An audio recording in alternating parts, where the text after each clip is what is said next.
Hello, friends. It's Stan Copeland. Some people call me the Pickling Parson, but we're on today as Buck and the Parson. And we're here at Cara Farms where Tish and Buck live and where they welcome a lot of guests. And Buck, thanks for your hospitality. You're welcome. I'm glad to have you here. Well, we're going to talk today about Cara Farms and some of their guiding principles, how they build community here at Cara Farms. David, tell me a little bit about how y'all came up with this big idea of having the farm in the first place. Well, we started caretaking this place in 2018. There was a little tiny house here, but the next year in 2019, we put in a 2,800 square foot vegetable garden, put in a small orchard, and got a greenhouse. And during COVID times, 2020 and 2021, we built this new house here and built it with the idea that we would be able to entertain folks and that we'd be able to do hospitality in a big way. And we've done that. We established 4 basic guiding principles for what we do here. The first is divine creation, that we understand. We take this from the 24th Psalm, that the earth is the Lord's and the fullness thereof and all who dwell therein. And we count that all to mean not just humans, but all of the creatures who share this place with us. And we take some part in caring for them. And I believe they take some part in caring for us. So now we need to be reminded this principle of divine creation. Buck and Tish and we all met in seminary. Back in 1981. That was a long time ago. Of course, I became a pastor or a parson, and Tish did too, and Buck became a school teacher, 5th grade. How long did you teach? 40 years. Taught 5th grade math for 40 years. 40 years. Yeah. And so part of whatever you're going to do is going to involve education. So tell us about those ideas that you're on Cara Farms. Right. Our second principle is conservation, and that is driven by our understanding of divine creation. So we use hardly any herbicides, never use herbicides near any food plants. We use no chemical fertilizers, nothing that would be toxic in the environment. We conserve water, and we just try to conserve as best we can. After that, our principle is education, and what we want is for folks to feel like this is a place where they can come and enjoy. We have picking days when there's an abundance of, say, green beans in the garden. We invite folks to come out. We really like it when they bring their kids. Our garden is maintained as a hand-to-mouth garden. When kids come out, we have, there's those little lunchbox peppers, and they can just eat those right off the vine. Raw green beans, many of them have never done that, but they are delicious. Yeah. And so we have education events here in our kitchen. We've done Collard Greens 101. Stan's been here before talking about canning and pickling. And made some sweet onion chutney, as I recall. And we did. And we have pesto parties in July because we have too much basil. Folks come and help us pick the basil and pull the leaves and make the pesto, and everybody takes pesto home. So we focus on education. I want kids to know where their food comes from, and then it's not one of the big box stores. It has to do with dirt. And then the last principle is celebration, because we're all called to joy. And we've lived too long with long-faced Christians, I believe. And so we have, during warm weather, we have porch sitting time at 4:30 in the afternoon, and we have celebrations. We've done potlucks. We've done big meals. We've fed 53 people in this house.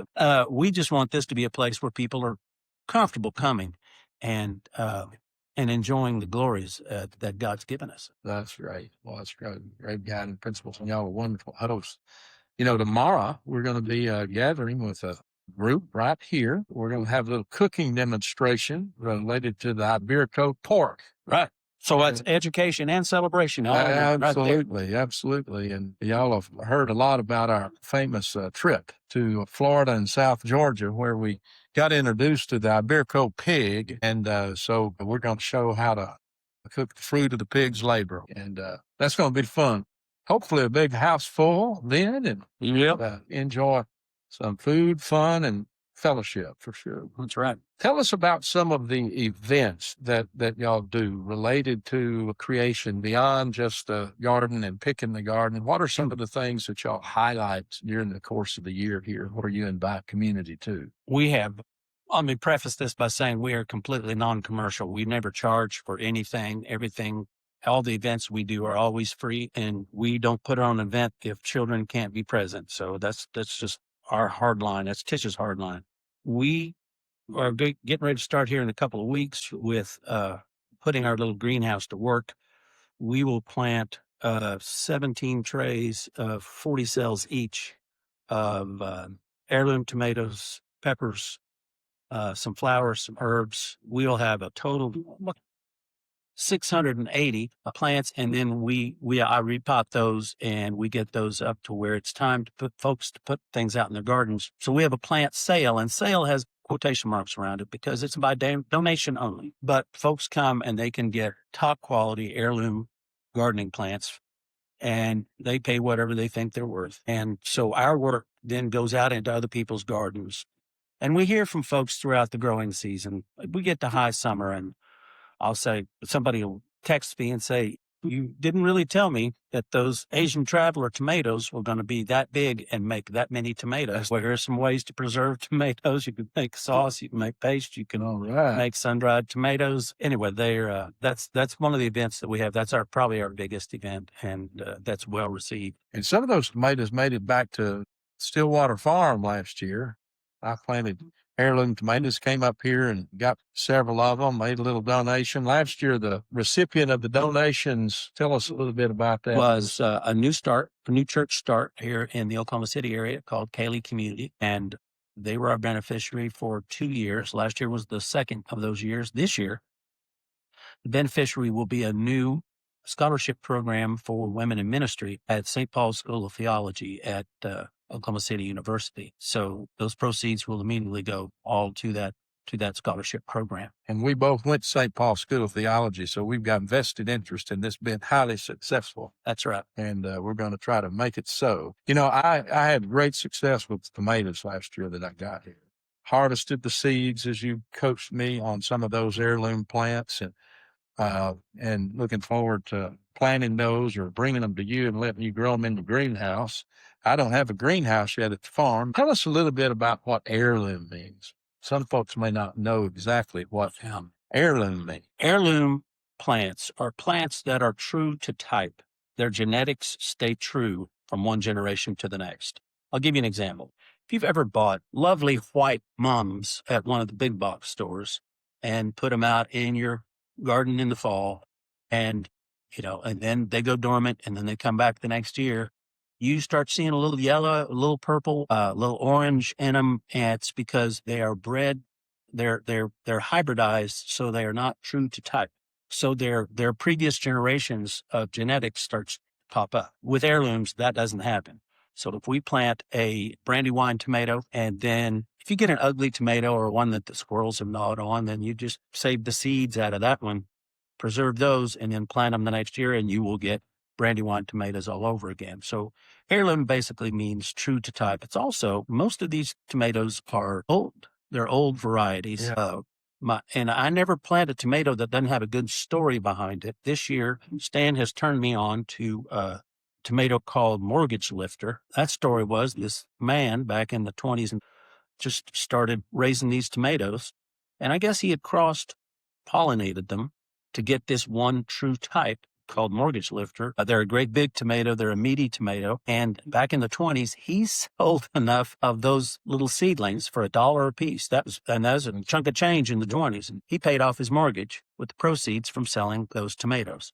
So that's basically what an heirloom tomato is. You know, it reminds me of, I've got at the farmhouse kitchen, I've got a picture of a man named Johnny Monk. And, he had a reputation. They called them Johnny Monk tomatoes, but they were heirloom tomatoes that he had gotten overseas, is the way the story goes, and had brought them, planted them, and he planted them in his feedlot, his cattle feedlot. So you can just that's why he had great tomatoes. How rich the soil was, and he was famous for them. But it's like the Mortgage Lifter story. Somebody gets a reputation for having a great tomato or some great fruit or vegetable. Sure. And people say, I want some of those Margins Lifter tomatoes or Johnny Monk tomatoes. And there you go. The heirloom seed continues as you continue to harvest those seeds after the season. So, and another thing that we're interested in is encouraging and educating people about who are interested in eating locally, food that's sourced locally. And I just want to put in a point that the tomatoes you buy at the largest retail operation in the world are not given the care about their genetics or whatever. It's just a completely extractive operation.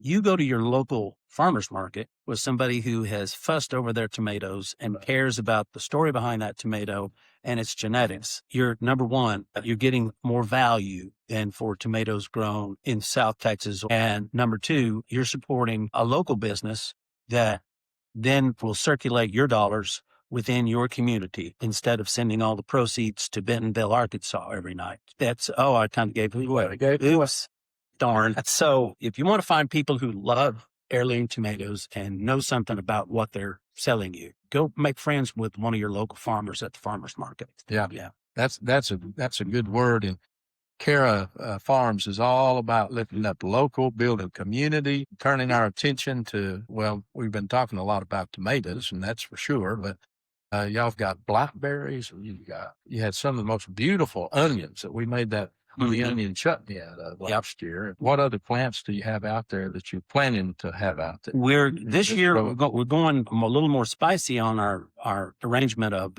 peppers. We'll have some bell peppers, a variety that we found called Autry that is just exceptional and just put on pepper. I was so sick of peppers, but we froze them, chopped them and froze them. So we'll have Marisol peppers, which are when you dry them, they call them guajillos. We'll have poblanos. We'll have some of the spicier, but not too spicy. We're not growing any Carolina Reapers or anything. I don't need to test my manhood by what peppers I eat.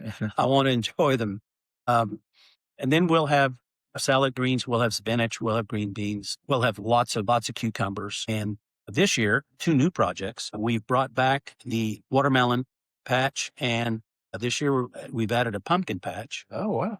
And then we've also have a plot that we've covered with plastic, and we'll till that when it's appropriate. But we're going to have a cut flower garden, so if folks want to come out, and we'll communicate when the time is right and plant and pick wildflowers or zinnias or whatever those good cut flowers are. We'll have that available too. That's great. You've been an inspiration to me. I'm hoping to be half gardener you are and to share the Stillwater Farm garden with the community like y'all do here. But it's what I want to say is you don't have to have a big farm. You don't have to have like Cara Farms is 2 acres, beautiful. You can do a lot of growing in the size garden that they have and the expansion of that garden onto the rest of the acreage here. But, you can grow plants if you have an apartment and a little porch. And the point is, I think, is to appreciate what the earth yields and what the plants are all about, and getting back to the idea of creation and divine creation and all that conservation is about. It turns our attention to, these didn't just end up in the grocery store out of some warehouse somewhere. These grew out of the ground, out of the soil of the earth, and we've got them on the table. And that's what I love about what y'all are constantly teaching. That education idea comes forth in so much of what you do. Tell me one more thing. When you were teaching school, did you ever have your students come out to Cara Farms? No, but I did this. I would get some of those big 8-foot long tables, and we built a rack. I had the kids build it out of 2x4s, a rack to hold a grow light. And we'd take some trays in there, and they would seed tomatoes and peppers for the school garden. But they grow right there in my classroom. I had a kid make a sign to put on that grow light to tell the custodians, don't unplug this grow light overnight, especially on the weekend or Christmas break or whatever it was. But the kids would grow their own seedlings, and if mom wanted them at home, they could take plants home, but the rest of them went into the school garden. But they got to see what was going on and how that is, and have something to care for. And I want you to know, when that was going on, they would come into the room at the beginning of the day. No, hello, Mr. Nichols. No, nothing. They would straight throw that backpack down, go straight to those tables and look and get underneath those lights and look and scream and holler when there was something green showing above the soil. It's coming. It's coming. Yeah. Well, when I look at pictures of Cara Farms and the events that y'all have and the celebration that's going on here, I often see children. And you said that's Tisha's kind of one of her rules. We're going to have events and we expect children to be here. Your grandchildren here a lot, I know, helping you here on the farm. And yeah, that's all really, really cool. Well, do you have any closing words you want to share with us before we close this episode of Buck and the Parson? Well, no, just keep watching Buck and the Parson. We won't always be this boring or this interesting, however you perceive this, but we've got lots of things we're interested in that we think other folks are interested in too, and look forward to hearing from you. Things that you might want to hear on the podcast in the future. That sounds like a good deal. So, yeah, you can subscribe to the Pickling Parson YouTube page where Buck and the Parsons podcast is going to be aired. And Wednesday is when we're going to present the episodes every Wednesday at 8 o'clock. Dropping is what the kids say. They call it dropping. And that's going to be on Wednesdays. We're kind of starting, letting you get used to us and what we do and where we do it. Before long, something's going to touch our button, and we're going to go off and do a little of what we call the John Wesley simple rules: do no harm, but take no bull. Do good, call out bad, and stay in love with God and who and what God loves. I love that. Those are great. Those are great. And be a good ancestor is another theme that you'll hear us talking about on these podcasts. And we look forward to having guests who are going to join us here and share with us what they're doing along the lines of what we believe in, what we're committed to the rest of our days. Yeah. So you tune us in, and thank you for coming online with us today.